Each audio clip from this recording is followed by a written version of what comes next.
நான் இப்போ எங்கே நிற்கிறேன்னு பார்த்தீங்கன்னா செல்வச்சந்தி கோயிலில் நிற்கிறேன். இது எங்கே இருக்குன்னு பார்த்தீங்கன்னா யாழ்ப்பாணம் மாவட்டத்தில் தொண்டமனார் பகுதியெலாம் இருக்குது செல்வச்சந்தி கோயில். இந்த சின்ன தம்பியா காலத்து விளையாட்டு பாருங்க.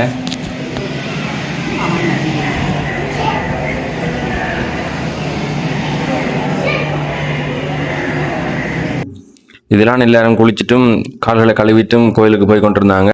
அதில் பார்த்தா தெரியும் ஒரு அண்ணா குளிச்சுட்டு வெளியில் வந்து கொண்டிருந்தவர். இது முன்பகுதியில் ஆழம் குறைவுன்னு நினைக்கிறேன். அங்கால போனால் ஆழம்னு நினைக்கிறேன். ஓகே, வள்ளிபுர ஆழ்வார் கோயிலில் போயிட்டு உங்களுக்கு அந்த கோயிலை பற்றியும் கோயிலோட சிறப்பை பற்றியும் நான் உங்களுக்கு சொல்கிறேன். இந்த வீடியோ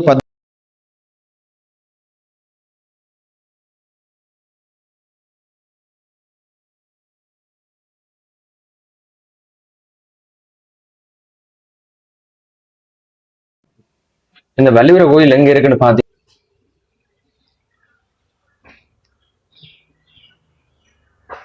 விதவிதமான தொட்டில்கள், நிறைய தொட்டில்கள், பெரிய தொட்டில்கள், சிறிய தொட்டில்கள்னு நிறைய தொட்டில்கள் காட்டியிருக்க அன்னதானத்தை வழங்கினதை பார்க்கக்கூடியமா இருந்தது. அந்த இடத்திற்கு பெரிய ஒரு அன்னதான மண்டபமா இருந்தது. காலில் இல்லாதவங்க, வயது போனவங்க இருக்கக்கூடிய மாதிரி மேசா. ஹலோ, வணக்கம் மக்களே, வெல்கம் டு முல்லைசரம் யூடியூப் சேனல். இந்த வீடியோ பார்த்தீங்கன்னா இந்த வீடியோக்கு போறதுக்கு முன்னுக்கு போன வீடியோவுக்கு ஆதரவு வந்த அனைவருக்கும் மிக்க மிக்க நன்றிகள். சப்ஸ்கிரைப் பண்ணாமல் பார்க்குறீங்க, சப்ஸ்கிரைப் பண்ணி பாருங்க. நிறைய பேர் ஆதரவு தந்து நல்ல நல்ல கமெண்ட்ஸ் எல்லாம் பண்ணியிருந்தீங்க. எல்லோருக்கும் மிக்க மிக்க நன்றிகள்.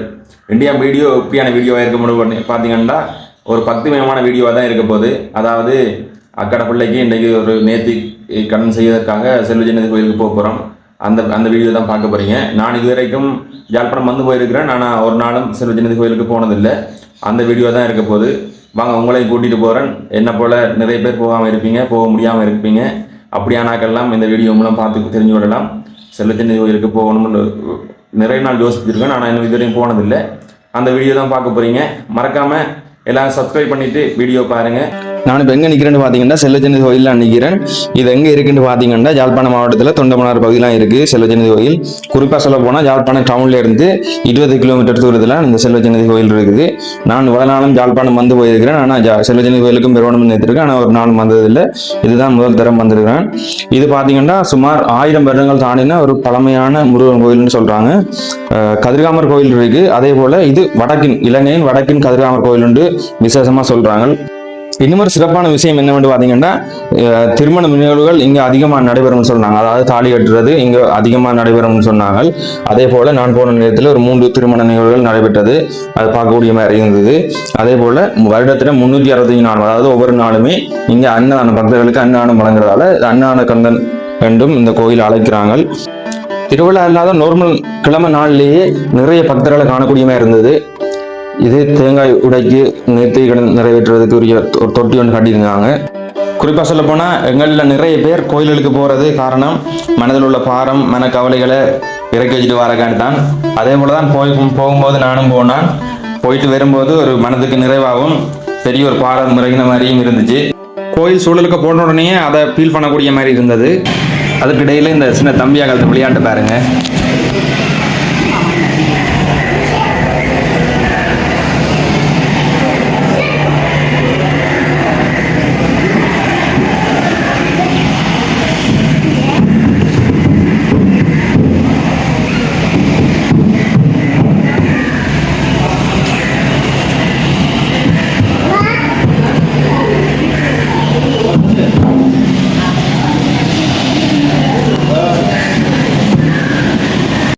ஏன் அந்த மேளம் அதில் இருக்குன்னு எனக்கு தெரியலை. யாரும் தெரிஞ்சவங்க மறக்காமல் கமெண்டில் சொல்லுங்கள், தெரிஞ்சு கொள்ளட்டும் மற்றவங்களும்.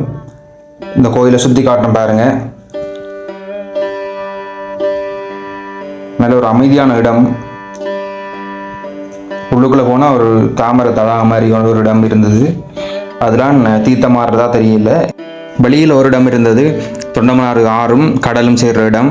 அதில் நிறைய பேர் குளிச்சுட்டு போனவங்க சின்ன பிள்ளைகளை கொண்டு வந்து குளிப்பாட்டியும் கால்களை கழுவிட்டும் போய் கொண்டிருந்தாங்க. அதெல்லாம் அக்காட மகளையும் ஆளையும் குளிப்பாட்டிட்டு கூட்டிகிட்டு வந்தாங்க.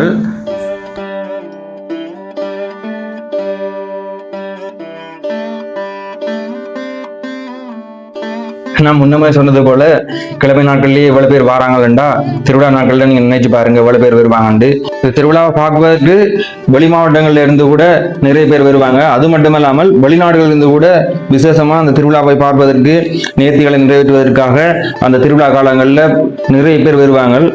இப்போ பார்த்தீங்கன்னா நிறைய டூரிஸ்ட் ஆட்கள் கூட இந்த கோயிலை வந்து இப்போ ஸ்ரீலங்கா வந்தால் இந்த கோயில்களை வந்து தரிசிக்கிறதுல சன்னதி கோயிலையும் முதன்மையாக வந்து தரிசித்துட்டு போகிறாங்க. வெளியில் பார்த்தா நிறைய வாகனங்கள் வந்து இருந்தது. பார்த்தா எல்லாமே வெளி மாவட்ட வாகனங்களாக இருந்தது. அதாவது நிறைய பேர் வெளி மாவட்டங்கள்ல இருந்து இந்த கோயிலில் தரிசிக்கிறதுக்காக வெளிநாட்டில இருந்தும் வந்திருந்ததை பார்க்கக்கூடியமாக இருந்தது. நாங்கள் இந்த கோயில் மட்டுமல்ல, எந்த கோயிலில் போய் நின்றாலும் ஒரு பக்தியோடு நிற்கும் போது எங்களுக்கு ஏற்படுற ஒரு மனக்கவலைகள் பாரங்கள் எல்லாம் நீங்கி ஒரு புத்துணர்ச்சி பெற்ற மாதிரி ஒரு ஃபீல் ஆகும். அது இங்கேயும் ஏற்பட்டது. நிறைய பேர் வந்து தங்களோட நேர்த்திக்கடனை நிறைவேற்றிட்டு போனதை பார்க்கக்கூடியமா இருந்தது. குறிப்பாக சொல்ல போனால் தொடர்ந்து ஆட்கள் வந்து கொண்டே இருந்தாங்க. சாமியை கும்பிட்டுட்டு போகிறதுக்கும் நேர்த்திக்கடன்களை செலுத்திட்டு போகிறதுக்கும் வந்து கொண்டே இருந்தாங்க. பார்க்கக்கூடியமா இருந்தது. கோயில்கிட்ட தோற்றத்தை காட்டுறோம் பாருங்க எப்படி இருக்குண்டு. ஓம் முருகாண்டு பெரிய எழுத்துல இருந்தது. அடுத்தது தொண்டமனார் ஆறும் கடலும் கலக்கிற இடத்தை காட்டுறேன் பாருங்க. இதெல்லாம் எல்லாரும் குளிச்சுட்டும் கால்களை கழுவிட்டும் கோயிலுக்கு போய் கொண்டிருந்தாங்க. அதில் பார்த்தா தெரியும் ஒரு அண்ணா குளிச்சுட்டு வெளியில் வந்து கொண்டிருந்தவர். இது முன்பகுதியில் ஆழம் குறைவு என்று நினைக்கிறேன். அங்கால போனால் ஆழம்னு நினைக்கிறேன். ஓகே, அதோட பார்த்தீங்கன்னா நாங்கள் இங்கேருந்து வெளிக்கிட்டோம் சன்னதி கோயிலேருந்து.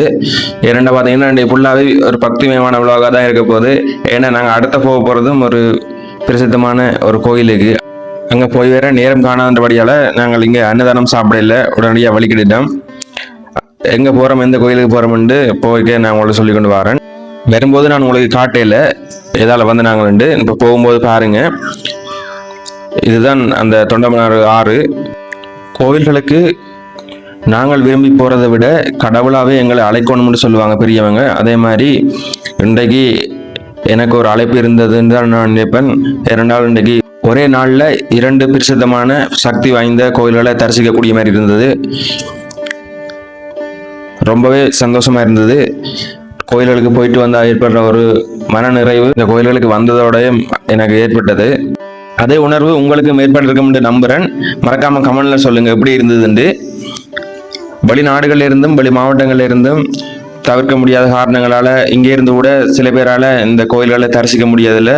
அந்த குறையை இந்த வீடியோ மூலம் நிறைவேற்றுவதில்லை மகிழ்ச்சி. பல பேருக்கு இந்த கோயிலை பார்க்கணும் தரிசிக்கணும்னு ஆசை இருக்கும். நிறைய பேருக்கு நிறைவேறாமல் இருக்கும். அந்த ஆசையெல்லாம் எனக்கு கலைவர் அழைத்தது போல உங்களுக்கும் அழைத்து ஒரு நாள் நீங்கள் இந்த கோயிலை வந்து தரிசித்து போகணும்னு நானும் ஆசைப்படுறேன். நான் அதுக்காக வேண்டிக் கொள்கிறேன். ஒரு நாள் உங்களுடைய ஆசையெல்லாம் நிறைவேறணும், நீங்கள் வேண்டுற வேண்டுதல் எல்லாம் நிறைவேறணும்னு நான் வேண்டிக் கொள்கிறேன். கவலையை விடுங்க, உங்களுக்காக எல்லாருக்காக சேர்த்து நான் கும்பிட்டுட்டு வரேன்.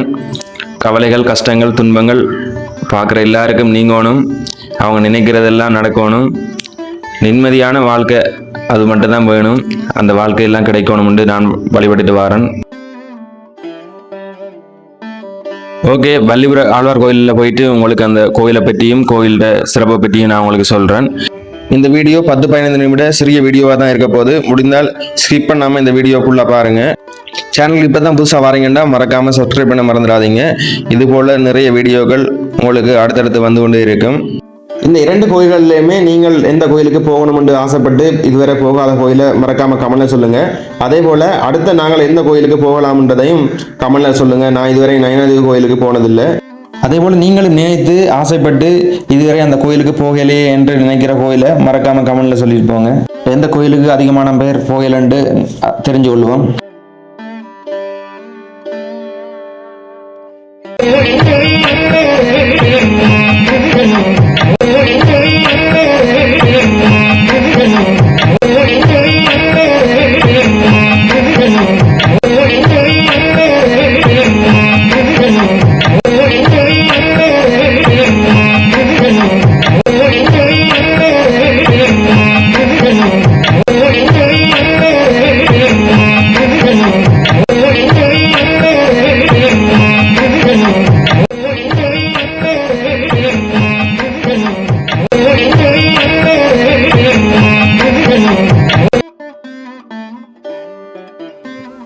இந்த வள்ளிபுர கோயில் எங்க இருக்குன்னு பாத்தீங்கன்னா யாழ் மாவட்டத்துல பருத்தித்துறை, அதாவது கோயம்புத்தூர் இடத்துல தான் இந்த வள்ளிபுர ஆழ்வார் கோயில் இருக்கு. நாங்க போற நேரம் பக்தர்களால் காவடி எடுத்து நேர்த்திக்கடன் நிறைவேற்றி போறதை பார்க்கக்கூடியமா இருந்தது. வள்ளிபுர ஆழ்வார் கோயில் மிகவும் வட இலங்கைன்ற மிகவும் பழமையான வைணவ கோயில்ல ஒன்று என்று சொல்றாங்க. இன்னும் சிறப்பா பாத்தீங்கன்னா இந்த கோயில் தொல்லியல் ஆய்வுல வள்ளிபுர தங்க கல்வெட்டு இங்க கண்டுபிடிக்கப்பட்டது என்றும் சொல்றாங்க. இதுதான் கோயில்கிட்ட முன் தோற்றம். உள்ள போய் நாங்கள் வீடியோ எடுக்கல. ஏன்னா உள்ள வீடியோ எடுக்க அலௌட் இருக்கோ தெரியல, நாங்கள் அதால உள்ள போய் வீடியோ எடுக்கல. இதுதான் முன் தோற்றம். இந்த கோயிலுக்கு வர பக்தர்கள் கூடியவாங்க பார்த்தீங்கன்னா குழந்தை வேரம் வேண்டி, அதாவது குழந்தை பாக்கியம் இல்லாதவங்க குழந்தை வேரம் வேண்டி இந்த கோயிலுக்கு வராங்க. அங்க ஒரு மரத்துல பார்க்கக்கூடிய மாதிரி இருந்தது. குழந்தை வேரம் வேண்டி அந்த தொட்டில்களை அந்த நேர்த்தியாக செலுத்துறத கட்டுறதையும் நாங்கள் பார்க்கக்கூடிய மாதிரி இருந்தது. பார்த்தீங்கன்னா இந்த மரத்தை சுற்றி நிறைய தொட்டில்கள் கட்டியிருந்தது.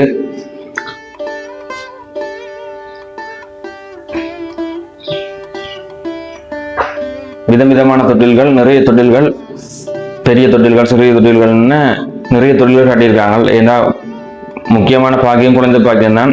அதுக்காக நிறைய பேர் தொட்டில்களை காணிக்கையாக இந்த மரத்துல கட்டியிருக்கிறத பார்க்கக்கூடிய மாதிரி இருந்தது. நாங்கள் கோயிலெல்லாம் சுற்றி கும்பிட்டுட்டு அடுத்ததாக அன்னதானத்துக்கு தான் போனாங்க.